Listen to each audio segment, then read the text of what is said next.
Hello, welcome everyone. This is The Plus Button, a brand new show for the Untitled side channel today. It's just a show where we talk about just generally like the joys of gaming and what they mean to us, and then also what change we'd like to see in the gaming industry as well. And today I'm joined by the lovely Rebekah Valentine. Howdy. It's a pleasure to have you here, and like it's been great and lovely to like reach out and just shoot my shot, and you were lovely and responded back, and it's like, yeah, it's fantastic to have you here. And if anyone doesn't know who you are, can you just like give us a brief little intro to like who you are and what you do? Yeah, Rebekah Valentine. I'm a reporter with IGN. That's my job, and I don't know. I mean, I used to write for gamesindustry.biz, so I have a little business reporting experience. I've done some freelance work in the past, and sometimes I tweet about cooking video game food. Yes, I've seen that because you've been going through the Zelda cookbook, right? Yeah. And It's actually the fourth cookbook that I've done. Fourth? Yeah, I did it. So, do you just want me to tell this story? Yeah, go for it. Yeah, so years ago, I was given the World of Warcraft cookbook for Christmas, and awesome. I started cooking through the World of Warcraft cookbook, and I don't know, at some point, a few recipes in, I looked at the table of contents and was just like, yeah, I could probably cook every single one of these, no problem. So I started doing it, and I didn't document my initial run through World of Warcraft very well, because I was just doing it for fun, but I finished it, and then I just felt this, like, gap, like, oh no, I'm not doing this anymore.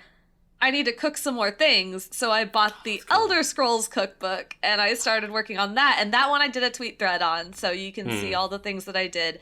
And then after Elder Scrolls, I needed something else. And so I got the Mother's cookbook, which is like Earthbound, Mother 3, like that whole universe of games. So I went through that whole cookbook. And yeah, now I'm on the Legends cookbook. And I think I only have like 17 or 16 recipes left. I'm actually decently close to the end. Oh, wow, yeah. That one's taken me longer than I expected because I moved to California in the middle of it, and there was a pandemic, which I wasn't getting out to I was getting to the grocery store semi-regularly, but sometimes I have to go to like specialty stores to get ingredients, and so I was trying to minimize trips to the store for a while there, so there's just been a lot of weird factors, but yeah, I'm almost done with it, and I actually don't know what I'm going to do next. There's a second World of Warcraft cookbook that I have, like a sequel basically, and I really, really loved the first one. That's still my favorite that I've done, so I'm kind of tempted to do the second one.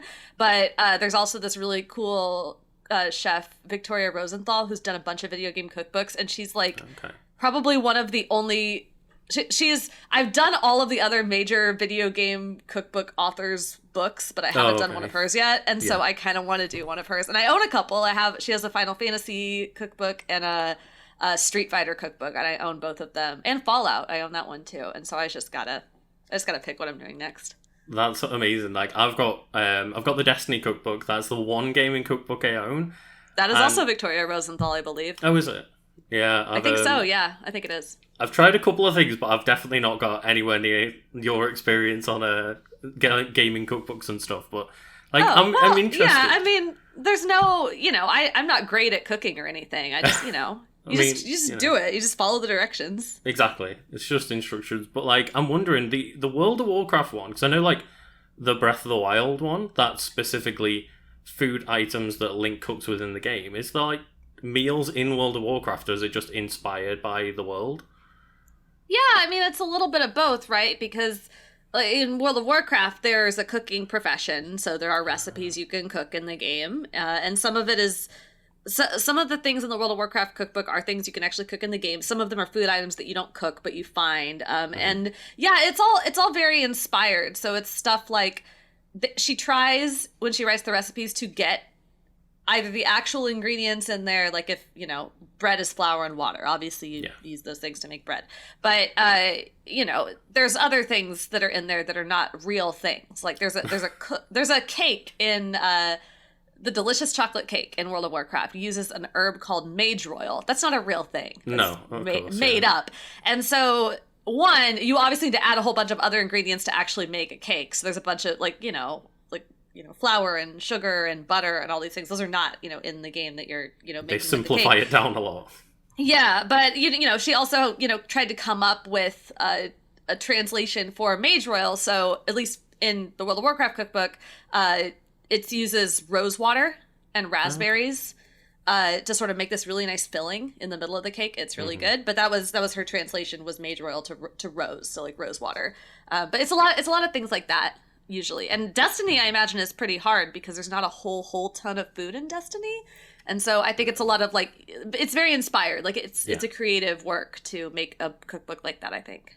Yeah, for sure. Like there's there's spicy ramen in Destiny, but that's basically all we see. I can't really think off the top of my head if I've seen any other proper meals. Cookies, I think, right? Cookies? Oh yes, of course they have like the winter event where we bake our cookies and stuff. Yeah, but I think those are the only two. There's not much else but it's just, a lot of those are like cool cocktails inspired by the characters and the world and stuff like that. So yeah, they're just really fun. But it's definitely been one of those for me as well. Like, just not specifically triggered by a cookbook, more the pandemic of just like trying to up my cooking game as well. So like hearing you just going through all these cookbooks, it's so cool. Yeah, I've learned a lot. Like, I mean, I'm a very mediocre chef. I'm not like super creative, but I can follow a recipe and I can follow directions. Yeah. And I've learned a lot about cooking through these cookbooks because there's such a wide range of things, right? Like it's not just a bunch of chicken dishes, right? It's all across the range of baking and drink mixing and stews and meats and vegetables. And so, Legends Cookbook right now, there's multiple recipes that involve using fresh fish. So not like, a packaged frozen tilapia, but like you go to the fish counter and get like a whole freaking like snapper or whatever. I don't know fish like names. Scale it and and I had never done that before, and so I like was watching YouTube tutorials on how to correctly scale and gut a fish, and it was a little daunting, but my rule is I have to cook every recipe in the cookbook. I have to at least try. I have to cook it from start to finish, so I have to finish the recipe and I have to try it. If I don't like it, I try not to waste food. I like wasting food is very antithetical to me, but if something has just gone horribly wrong and I have to throw it out, it's okay. Yeah. But yeah, the rule is I have to cook it from start to finish and I have to at least try it. So everything in the book, like no matter what it is, we gotta just go for it. And it's introduced me to a lot of new foods too. But yeah, I now know how to correctly clean, gut, and cook whole fish. So that's a really cool skill to learn. Yeah, for sure. And like, have you got any favorites that you want to shout out from any of your cookbook adventures? I literally actually made one this morning. Oh, really? Not a new one, like from the World of Warcraft cookbook, like one of my favorites. Okay. There's a recipe in there for herb-baked eggs. It's one of the earliest recipes you get in World of Warcraft in the cooking like skill. But the version of it for this cookbook is you basically get like a little like ramekin or like a little small like oven-safe container. And you it's like butter and cream on the bottom. You stick it under the broiler and wait till it just starts to bubble. And then you crack 2 eggs into it. And then you top it with Parmesan and fresh herbs. And then you bake it under the broiler. And it's really hard to get just right because what you want it fully cooked. You want a nice, like kind of lightly crispy top, but not burnt. And you want the eggs to be slightly runny in the middle because then you eat it with really crispy toast and you use it to soak up like all the buttery, runny egg herbiness. I haven't quite got it. I knew how to do it perfectly with my old broiler. I moved into this place and I haven't quite mastered this broiler. But it's one of my favorite breakfast foods. It's super rich. Like can't eat it all the time, but is a special breakfast treat. It's one of my absolute favorites. No, that sounds absolutely delightful, to be fair. Yeah, that sounds like the perfect thing of just, I would spend so much time getting the runniness of the eggs wrong. It's always, me too. Always that, yeah. But I guess like that's, straight away a good example of like how even like gaming indirectly just helping someone through the life of like just these cool cookbooks and stuff. Yeah. And like that's kind of why I initially wanted to do this podcast in the first place, because just there's so many podcasts that I listen to, and not to slight anyone here, like I love listening to them, but a lot of them is, speculation and talking about like what we don't like and what needs to change in games and like, bad news a lot of the time. And I just thought it'd be nice to just try and focus on the fun and the positivity every now and then. Yeah. It's always nice. But yeah, just straight off the bat, like, I guess the first thing that people probably want to know is, like, favorite, like, games, consoles, that kind of thing. I was a Nintendo girl growing up. I actually got into games a little bit. I mean, you know, late is not really the right word. You can get into them whenever. But compared to a lot of the rest of my generation, I got into them a little bit late. I didn't really. I have some very early experiences with other people playing games around me, but I didn't start gaming until I was like 10 or 11 when I got my Game Boy Color and Pokémon. And I pretty much grew up with Nintendo handhelds. So Game Boy Color, Game Boy Advance, DS, 3DS, like I had all those. So very, very closely attached to Nintendo. Speaking my language. Love my Switch very much. My first home console was a GameCube, so I love the GameCube. Yeah, probably like the GameCube and the Game Boy Advance are the things I have the most just, you know, unearned nostalgia for, and then I love my Switch so much. But when they came out, I finally bit the bullet and I got myself a Series S, my little Series Small. I've got one of them, like my little stream box. It's great. Yeah, it's really cute, and I like it. I'm not someone. I am not a hardcore make the graphics look nice kind of person. Most of the stuff I play is like smaller indies or stuff with very stylized worlds anyway. So as long as it's running at a frame rate that's functional, I'm fine. You don't need like the 4K ray tracing on like freshly frosted. No, I mean, it's not, you know, it was nice. I really like Forza Horizon. So when that came out, I did, you know, play a little bit on my partner's Series X, and that it does look quite pretty, but you know, it's fine. Like I'm not noticing when I'm just playing on a regular basis, but yeah. So a lot of Nintendo games, Pokemon RPGs, games like that. I really love. There is a genre of games that I don't quite know how to describe them. Someone once tried to define them for me as like avant-garde RPGs, which is maybe close to what I want, but weird RPGs that sort of break the fourth wall or do interesting meta narrative stuff. So like Earthbound is kind of like the very classic example of that. Undertale is the very popular, more recent one. Of course. Yeah. But then I've gotten into some others as well. Moon came out a couple of years ago. It's originally a 90s game, but they re-released it on the Switch. For the first time it had only been released in Japan before, and so they brought it to the Switch for the first time, and Moon is a wonderful example of that. I got really into Live Alive this year. I love Live Alive. It's so good. I really need to get on that. I've got the demo downloaded, and Destiny just takes over my life too much. I just need to always make time to like get back to those other stuff. Yeah. But yeah, games kind of like that. Contact, if you remember that little DS game, is one of them that I have an irrational appreciation for. I do not remember Contact. But yeah, I mean, I could sit here all day and like list games that I like. I'm like the foremost Golden Sun stan. And I don't just play RPGs either. I mean, I told you I play Forza. You know, I play various other genres too. But yeah, that's kind of where my loves lie. Yeah, that's fair, and I'm 100% with you on like the Pokemon. I grew up as a Nintendo kid as well, and like Mario and Zelda as well as Pokemon, but Pokemon to this day is the one with like, you know, the claws in me of just trying to get into like the competitive Pokemon scene, but then I don't overly like using meta Pokemon, so I tried to use my favorites instead, and then tried to play online, and everyone's like, okay, like all the legendaries and the meta Pokemon, and I'm like, I've got my like Arcanine Umbreon combo that I can't stop using. Oh, I can't even imagine. I do not competitively battle at all.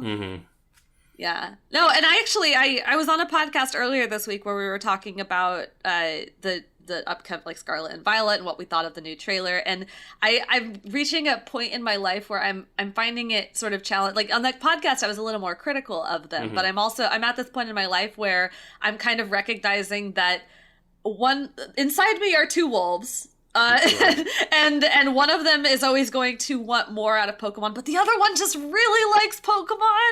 Like, yep. I love the monsters. I just want to have a little adventure with my friends. It doesn't need to be perfect. I'm just gonna have a really great time with the little bread dog. Oh man. It's I agree with you completely, because I can sit here and moan about every single Pokemon game if I wanted to. Yeah. But then every time I just sit down, I'm like, but it's Pokemon. It's just Pokemon. Pokemon! And I've started, like, the last couple of games, just watching the first trailer since X and Y, and going through not knowing anything about the Pokedex to try and, like, recreate that feeling of, like, being a little kid and not knowing what was coming ahead of me, because they tend to, like, reveal a lot of the Pokemon as, like, part of the marketing, which makes a lot of sense. But then it just, by the time it was, like, with the DS games, I was like, I've seen half of these and it doesn't feel as, like, magical anymore. So it kind of, like, helped me recapture a little bit of that spark with Pokemon. So it's been really fun playing games that way. Yeah, that's really cool.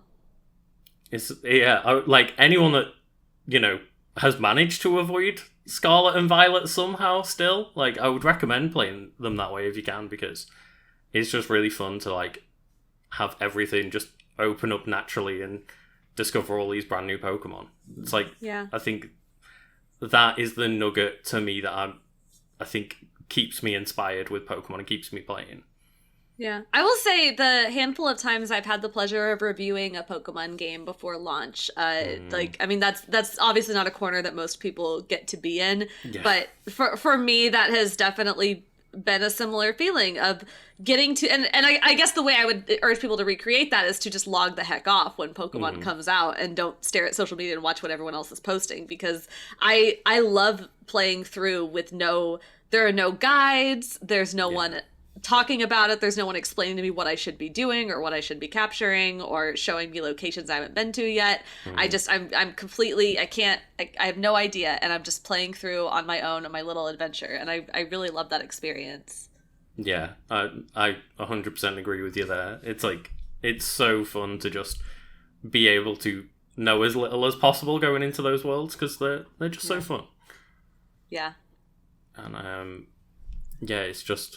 it's one of those of, like, the last Pokemon Direct, I clicked on Twitter like an hour after it had happened, and I was like, oh, no, leave, get away from my phone, it's happened, just run away. So are you trying not to know anything about Scarlet and Violet? As little as possible, yeah. Oh, I'm sorry. Oh, no, it's fine, like, I think I had almost, like, what must have been half the trailer spoiled for me in 20 seconds of clicking on Twitter. Oh, yeah. But, yeah, I've got as many muted different things as I can, but it's inevitable that something's going to crop up on my timeline. It is. I will say, I think the internet's meme game on these Pokemon Directs is flawless. It's so good. That is the thing that you are missing out on, is after these things drop, for the next 6 hours, Twitter is just full of, like, just bangers, just amazing gags and jokes about whatever things were in the trailer. The last several directs have been like that. It is a riot. I have such a good time. I always watch the trailer. I'm like, oh, yep, that's gonna be a meme. Everyone's gonna like this. We're gonna see a bunch of jokes about this. Great. It's so much fun. Yeah, I watched the first proper trailer. That was where, like, Lechonk appeared, and straight away Lechonk! I was like, yep, Lechonk is gonna happen. Everyone loves Lechonk. So, like, that was the moment the name Lechonk came up, I was like, well, everyone's standing Lechonk from now on then. Yeah, they've gotten really, I mean, I think they've always had great monster designs. Like, Game Freak, there are many things to criticize about Game Freak, and there are many things to disagree about, but the people who think their monster designs are bad, no, I will throw down. They are so good at monster designs, and I think they've only gotten better in recent years, especially as they've, like, tried to sort of lean into, like, internet culture and memes a little bit. They've done a really good job. It's like, I always have this argument with, like, friends and stuff where they're like, no, Generation 1, that was peak Pokemon design. I'm like, really? It's like eggs with eyes and, like, a Pokeball, and a Pokeball that evolves upside down. I'm like, it's pile of toxic waste? Yeah. Like, come on. A snake, and the name is Snake backwards. It's like, it wasn't as inventive as we necessarily thought. And yeah, I mean, some of them are. Some of them I think are pretty good. Like, what is Chansey supposed to be? I love that. What a weird idea. Yeah, there's like, definitely a charm there, and I don't think that the Gen 1 designs are bad. I've got a lot of nostalgia for them as well, and it's just, I hate that argument that Pokemon have gotten worse over time. No. Like, no, they haven't. I just think every generation has a really strong selection of designs. Yeah, and I've said this a couple other places too, but I think one of the reasons why Pokemon has, like, there have been attempts at Pokemon clones, and some of them have done pretty well. Like Temtem did pretty well. Ooblets isn't quite a Pokemon clone, but it also did, But decently it has, well. like, the Pokemon bounce battles, Yeah, a little bit, and there's other similar games too. But I think the thing that they get, well, they get it not wrong, they get it right for themselves. But like Ooblets, every creature in that game is so cute. Like, yes. It's designed to be just as cute as possible. And in Temtem, everything is designed to be either super cute or super cool. Like, they're trying really hard on every single one. Some Pokemon are super duper cute, and some Pokemon are super duper cool, and some of them are a bag of garbage. And I think you need all of those. I think you need, like, the full range of, like, every weird idea, ranging from the things people are just going to squee over to the things that people will be like, what is that? Or to the things that you just forget. Like, there's some Pokemon that are very forgettable, but I think you need all those to have a robust roster. Yeah, I definitely agree, because there's some Pokemon that get really, like, harsh critics, like, oh, the Klefki, like, it's a bunch of keychains. And I'm like, but it's a cute bunch of keychains. And, like, it's great. Charger Bug. I've been trying to get a shiny Charger Bug so that it can look like a little red London bus. And just that little bug, I don't know what it is about Charger Bug, but it's just doofy looking and I love it. Every Pokemon is someone's favorite. It's true. Even Luvdisc. I don't know whose favorite Luvdisc is, but it's someone's favorite. Someone loves a Luvdisc. They exist. I promise they exist. I believe. Oh, yeah. If you are the Luvdisc lover, I want to know. I want to talk to you. It's like, I want to know whose favorite Pokemon is, like, Luvdisc or Finneon or Alola. Like, there's so many, specifically water types, where it is just, there's many fish in the sea, and some of them are very forgettable. Yeah, fish and birds. Like, there's a lot of like they try. They like, oh, this is based off this very specific kind of fish. Oh, well, all the fish, it's like a body and some fins. We get it. It's a fish. Yeah. It's a fish, and they all know the same water attacks. Yeah, I got it. I'm good. Yeah, it would be kind of cool if they could maybe, like, take some of those and blend other elements in with them, just not being like the base. Here's another water type that, as you say, just knows the same 20 water moves, and it's got similar stat build and stuff. It's just like, yeah, okay, it's fine. Yeah, they do. I mean, I know at least some of that is, especially now that they're in the mode where, that whole national dex thing. But like, all the Pokemon that exist are not going to be in a single game anymore. Like, it's pretty clear that's just the way we're going. And so every game they have to fill gaps, right? Like, you need the basic bug type that turns into a cocoon, that turns into a winged thing at the beginning, to sort of teach new players how evolution works. You need a basic fish. You need a basic bird. You need to fill those gaps on you need the cute electric mouse. Yes. You have to fill those gaps on the roster so that people understand what's going on. And so that's why we kind of have an overabundance of them, because if you're not going to include Pidgey, well, okay, what's going to fulfill the Pidgey role? What's going to be your Rattata? Like, you need those things. So that's kind of part of it. Yeah, and I think that's a good explanation. Like, a lot of people get frustrated of, why is there just a Pidgey in every game? And why is there a Caterpie in every game? And it is, yeah, as you say, just filling in those blocks and teaching those mechanics to people. And as well, like, early game balance as well. Like, you've got to make sure that you have a little bit of a varied team to be able to go into the first couple of gyms with. Yeah. But, yeah, I was just gonna, I just talked about Pokemon all day. That's the thing, is, like, I've got so focused on Pokemon, I was like, I'm meant to be, like, discussing other things right now. Like, I could 100% just go off about Pokemon for hours on end, and I'm just like, I need to rein myself back in and pretend. I will talk forever about anything. You have to stop me. I do not shut up when asked about things I like. Well, yeah, moving on. I guess, just generally speaking, I know we've obviously hinted at it throughout this conversation so far anyway, but is there any specific way that you think, like, gaming's had a really positive impact in your life? Obviously, it's part of your work and everything, and just, yeah. Yeah, I mean, that is kind of the main thing, but in sort of a roundabout way, right? Like, I did not think, when I was in college, I was not in college to be a journalist, right? I was in college. I was an English and philosophy major. I thought I was going to go to grad school. I was actually they asked me to be on the school paper multiple times, and I said no. I said I don't. When am I ever going to need to use journalism? That was so funny. And yeah, like I got a very boring job, like just a desk job doing technical writing after college, and it was fine. It paid the bills, but I was bored. And I had a friend who asked me, you know, they knew I played games, and they're like, hey, this like little site is looking for someone to blog about games. Are you interested? You said you wanted to do some more creative writing. Well, this would be a little more creative. And I said, sure, whatever. And the long roundabout thing is that eventually turned into me being a games journalist. And I have sort of found through that what, you know, I don't just love being a games writer. I love being a journalist, like full stop. Like whether that right now that's about games. Like I'm good at it. I know about it, and I think that's probably where I will stay. But if I had to pivot to different kinds of journalism, like I now know how to do that. I have the skills, and like I love the trade of journalism. I love I think it's very powerful and important. For society to just function. And I've become very, very passionate about it. And I never would have ended up here without games. Like it would not have crossed my mind. It would not have happened. It would not have occurred to me.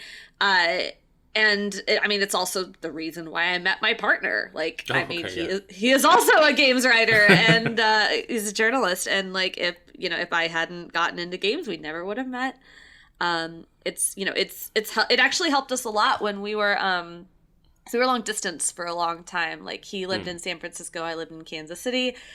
We started dating, and then originally we thought, it'll be fine. Like we'll see each other at gaming events, and then between that, like we were gonna fly back and forth and see each other. So in total, we felt like we'd probably see each other for a decent chunk of time, about once a month, and that was workable for us. But then, like, the pandemic hit almost immediately, and so all the events shut down, and it wasn't safe for us to fly to see each other. So we went for like a really long stretch of time without being able to see each other in person, and we kind of like had a serious talk at one point. It's like how like we've been dating in quotations for like 6 months, but we've been on like 2 dates. Oh, wow. We should probably do something about that. And so we started doing dates. Like we started doing long distance dates. We had a date night every week. And, some nights we would like cook the same recipe on a Zoom call. Sometimes we would watch a movie together. And then a lot of nights we would play games together.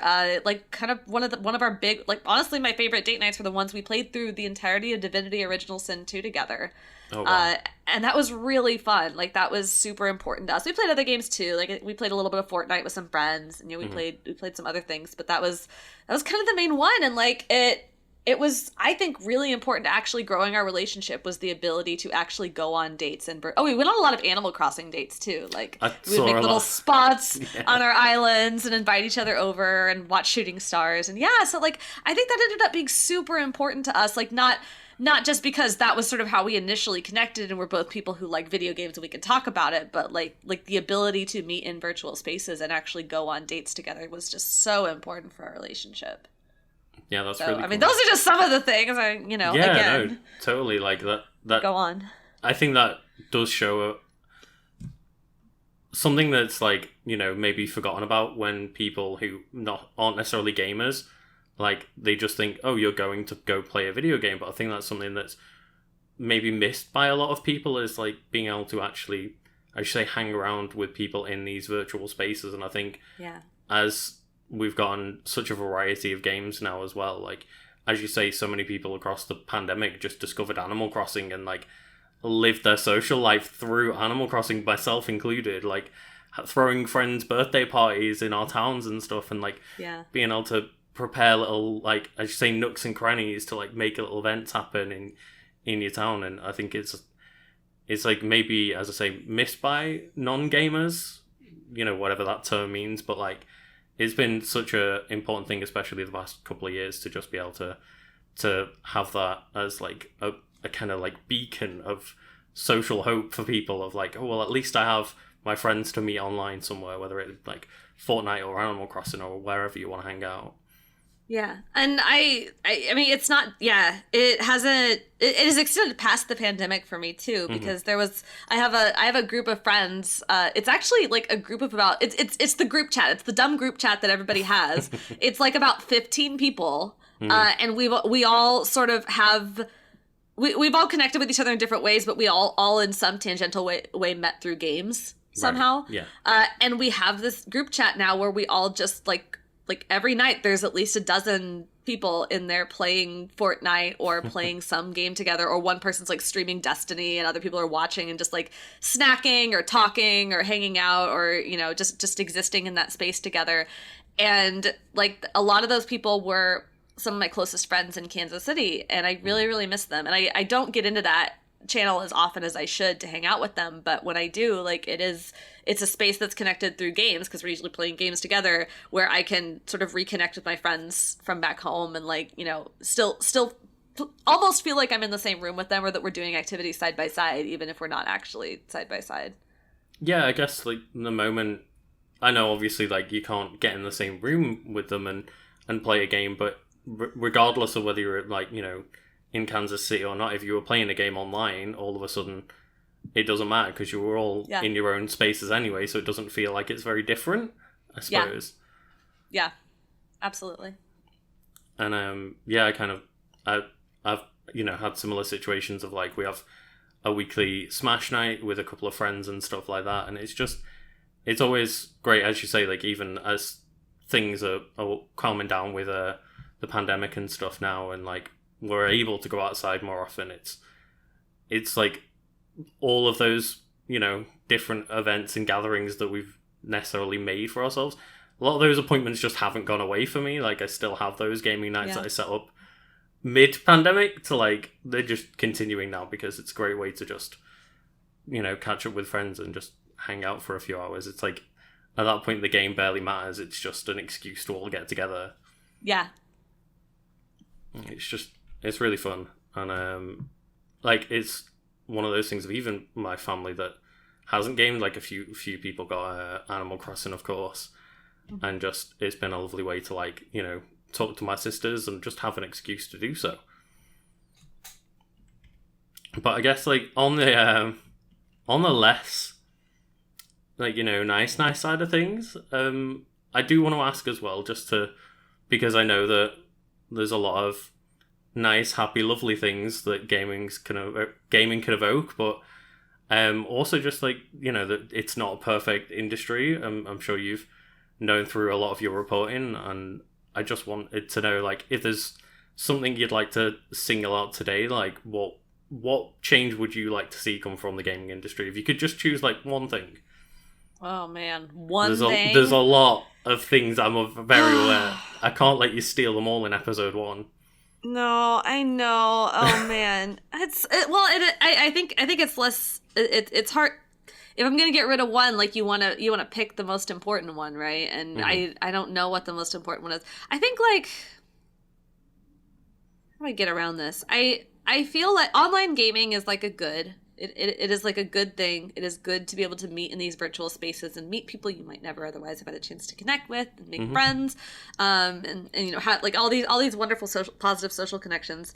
I think, like, I guess I don't know how to articulate this super well, but I kind of wish people were better at, like, recognizing each other as human beings, because there's the kind of online gaming that you and I are describing, where we're all just sort of, you know, we all know each other already, we all know each other as human beings, we're getting together and forming little communities and friend groups, and we're treating each other with respect because we're having a really good time. But I think sort of the anonymized, like, online gaming attitude, and this is, like, pervasive, this is, like, both across, like, actual online games communities, but also within Discord servers that are, like, super large, or on Twitter is a horrible place for this. Or, like, Facebook groups and things like that. Like, there's just, and this is, like, just a broader problem with technology too, but people don't see the usernames across from them as, like, they're not thinking them of the, like, if you ask them, like, yeah, that's a person, but they're not actively thinking about them as a human person, like, with feelings and thoughts and, you know, like, their own complicated lives. Like, you're not connecting as human beings. And I think there's this sort of anonymized, like, faceless nonsense that has sort of made everybody treat each other worse. Yeah. And some people are kind of crappy because they're just sort of crappy people to begin with. But I think like some people are crappy because they're just like not. They're just not thinking like like they're not. It's not like connecting like that. These are human beings. That my behavior is actually making someone feel something. So I guess this is kind of like a vague non-answer, but because I don't know what the actual solution is. But I guess if I could do anything, it would be to just like everybody gets just like a little shake on the shoulders when they start being a jerk, and it's just like, hey, that's a person. Do you remember that is like a human being, like an actual person? Like remember that that's a person, and like have like just connect the little wires in their brain for like a second. Yeah. To like remember that you're like talking to a human being, like I'm talking to you, because I mean I don't sit around and say crappy things to people on the internet, but I think it is probably hard. It is probably harder for me to say something crappy to you right now where we're on a call and we're like looking at each other in the eyes and we're like, you know, making connections, than it is if I just see like a name scroll past me on the screen. I'm like, that guy, I'm gonna get him. And I'm guilty of it too. Like I try not to say crappy things to people on the internet, but sometimes people make me really mad and I'm like, that random nobody. Like, no, it's like a person. Like they have a complex, like why are they doing this? But no, I mean, no one should have to deal with toxicity. Nobody should have to take crap from anybody on the internet, but man, especially the people that are doling out that crap, I wish I could just like connect the wires for a second. Be like, it's a person. We're people. You wouldn't walk up to a stranger on the street and scream that in their face. What's wrong with you? No, I've been like, it's not a real answer. I'm sorry. No, it's a real answer to that question. It's the kind of answer I like though, because, you know, it's just, again, about like making everything a more positive place, and just like, we need to find some way where like our pads can inject us with a bit of empathy or something. It's like, just, as you say, it's something that you would never say to a stranger. It's something that you would never do in public on the street, or at least most people wouldn't. You know, you remove that barrier for most people and they would act civil at very least. Yeah, but then there's definitely some people who are too far gone. Like there's some people who are just jerks, and I don't know how to help you. But I definitely think there's a decent chunk of people who just don't. It's not connecting. No, and like the moment it's just a name on a screen, it's like just out of the blue, just everything's gone, and all of a sudden it's like everybody in the world is an NPC to me, and I'm just gonna treat them crappy, and it's. Yeah, it's definitely something that it's a massive problem, as you say, in technology as a whole. But like, what do you do about that? Like, how do you actually make people, as you say, have that connection in their brain of like, treat this person like a human being? Yeah, and I don't know the answer. I mean, I think it's hard too, especially when you're a person who's on the receiving end of crappy behavior. Because like, I mean, I've got like too many Twitter followers. At a certain point, Twitter becomes unusable, and I get like random people saying weird crap to me all the time, and like I struggle with that a lot because on one hand, I am fully within my rights and do all the time just block people. I have a coffee mug that says block anyone who kills your vibe. If you're barging into my space and saying crappy stuff to me for no reason, I'm just going to block you. I don't care. But on the other hand, I've also had really positive moments where someone came in and started just like saying something ridiculous to me. And I took a second. I was like, hey, like, this is a really rude and hurtful thing to say. Here is the reason why I am saying X, Y, or Z. Like, you don't need to behave like this. And I mean, some people just fire off some more crap and then it's like, okay, I'm blocking you. But some people are like, oh, hey, I didn't understand this initially. Now I do. Thank you for taking the time to respond to me. I'm sorry I said what I said. And I'm like, okay, like we've had a human moment now and it's cool. And I don't think, and it's hard because I don't want to prescribe to anybody who's on the receiving end of that kind of crap that they should have to, like, it's not your job to educate people. Like it is no one's job to sit there and educate people who are treating you badly. But also sometimes it works. And so it's this really hard line to walk between like, I'm never going to tell anybody that they have to take the time to educate people who are being horrible to them. And it doesn't always work, but also sometimes it does. And so I don't know. I don't know what the answer is. I wish I did, but I wrestle with that a lot. Like, should I just like shut out anybody if anybody's automatic reaction is to be a jerk to me for no reason, like, should I just automatically shut those people out? Or should I make at least one attempt? I mean, I don't have time to make one attempt for everybody, but you know. No, I totally that's get how that. I'm feeling that day. Yeah, I was about to say that. It's like, it depends how I feel because, again, I use the block very, very liberally. Oh, yeah. And to the point where I find it very cathartic if I'm in a bad mood to, like, click on a feed where it's going to attract those kind of people, and I'm just like, block. Like, I'm going to block you in advance. Yep. I'm going to hunt you down and block you in advance because you're just killing my vibe, as you said, and like... And then people are like, why did they block me? I've never interacted with them. And I'm like, I don't know. Maybe you said something racist once? Yeah, exactly. That's probably why. Yeah. I don't want to interact with you. But then, every now and then, a conversation might get sent my way of, like, it just starts with, like, oh, fuck you. And every now and then, I do, if I'm like, I should say, if the mood hits me right, it's like, okay, well, I'm going to message back and be like, well, what's the actual problem here? Can we have a conversation? And normally, it does end up being an actual conversation, and it is surprising the moment you treat them like a person back. They're like, oh, wait, no, like, let me think about this and approach this in a different aspect. But again, it's nobody's responsibility to sit there and do that all day. Yeah. Like, it's really not, and I definitely agree with you there. It's just, it can help sometimes, but like, yeah, why bother wasting your time most of the time? Like, you can move on and spend more time playing games instead. Yeah, it's hard. It's like an impossible thing. And I don't think the solution is to just like remove anonymity entirely, because obviously people use anonymity to protect themselves for like all kinds of reasons. But I don't know, if I just had a magic button I could push that was remind them this is a person, and that would just like connect the nodes in their brain for half a second and remind them of that, I feel like it would work at least some of the time. Would help. Not every time, but it would help. No, not every time, but it definitely would help. And it's, I should say, it's almost an unsolvable problem, because it is. Anonymity is this double-edged sword, and you see all stories of like people losing their anonymity and getting doxxed and threatened online. Oh and God, yeah. There was stories about the court case against like somebody that threatened Bungie employees not long ago. God, and that's so awful. Just like people just getting like, pizza sent to the address of like, I know where you live, essentially. Like, that's just... It's so messed up. Yeah, it's completely messed up. And I'm just like, that's, why people's data needs protecting. But then at the same time, like, yeah, where's that balance? And unfortunately, like, people are gonna be people, but to, like, end things on, a bit more of a positive note, to try and, like, be a bit of a palate cleanser. I guess other than like Pokemon, just in case you spoil anything for me, just like, is there any game that you're like really looking forward to? Oh, this is hard. Because this has been such a weird year for me, because I didn't really have anything that I was looking forward to specifically this year. And then I fell in love with Elden Ring, and then I fell in love with Tunic, and then I fell in love with Live Alive. Pokemon definitely. I think maybe if anything else, maybe Harvestella. Have you seen that, the Square Enix game? Yeah, that was the one just like randomly dropped in the middle of the direct, right? Was it that direct? Yeah, it's not out yet. It's not coming out till November. It's coming out like right before Pokemon, which is very unfortunate for me.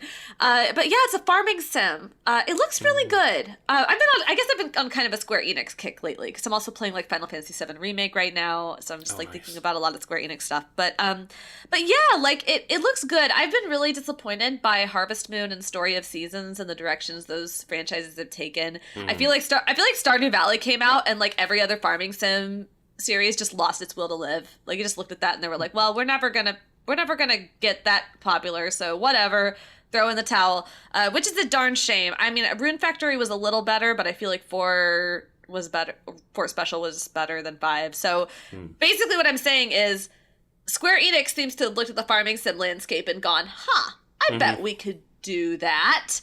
And I'm interested to see what their attempt produces. It might also be disappointing, or it might be very cool. We'll see. But I like the look of it. I like the idea. It looked interesting. That's the one, isn't it, where it's like the season of death approaches? Yeah, there's like 4 seasons, and then there's also a season of death where it just kills everything. That was one of those like Square Enix moments that just made me giggle on screen. Like, watching it, just the death season? Okay, just embrace it. Yep. Yeah, it's a big Square Enix energy from that. Yeah. Yeah, for sure.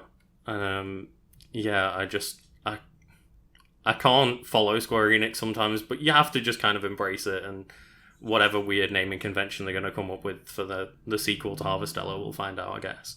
It's like, 8.75 farming remix or something. We'll never know. Oh my gosh. But yeah, I guess we'll wrap it up there. But thank you so much for joining me, Rebecca. Have you got anything that you would like to plug?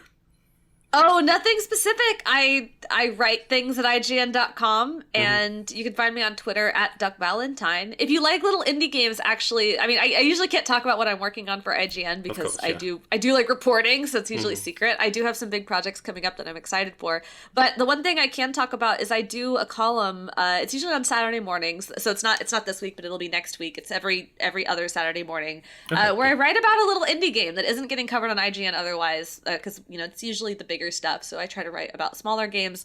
Last week I read about Bear and Breakfast. It was super cool. I had a really good time with it, but this coming week I'm writing about a little game called Obscurant that I've been playing, where you have to, in order to sneak past enemies, you have to get a disguise to look like the enemy, and then you have to mimic their movements. And the further you get in the game, the more complicated their behavior is. So it's got like a little notepad, and you're like taking notes, like, oh, this enemy moves back and forth over this many spaces, and then it pauses. Like you have to like mimic their movements so that you can sneak past them. It's a really cool idea. It's a little tough, but I'm having a really good time with it. And so I'm gonna write about that this coming weekend, and then I have others lined up after that. But yeah, I write about little games that I think are neat. That's really cool. I've not heard of Obscurant, but I'll have to keep an eye out for that, because that sounds really interesting as a premise. But I presume that's how I ended up buying Freshly Frosted not long ago. Maybe, talking about donuts being mesmerizing. So I read that article and was like, oh my god, yeah, okay, I'm sold. I'm going to go download this on my Switch. And yeah, you're not wrong about that. I've had a couple of train journeys just like absolutely eaten away by Freshly Frosted. That was really fun. Yeah, that game is great. I try to keep the columns, I try to keep the games fairly small. Something like Bear and Breakfast I know has kind of caught on widely, and I've got a couple other games like that. But I do try to also get really small endeavors by like just a couple people with not a lot of budget. And I think Obscurant probably falls into that category. Like it doesn't have a whole lot of Steam reviews. It's a really little thing, but I thought it was a super cool premise. It's kind of fitting for the name that it's staying under the radar, I guess. A little bit. Well, too bad. I'm going to write about it. But yeah, thank you once again for joining, and yeah, I hope everyone has a lovely day, evening, night, wherever you are, and just keep on gaming.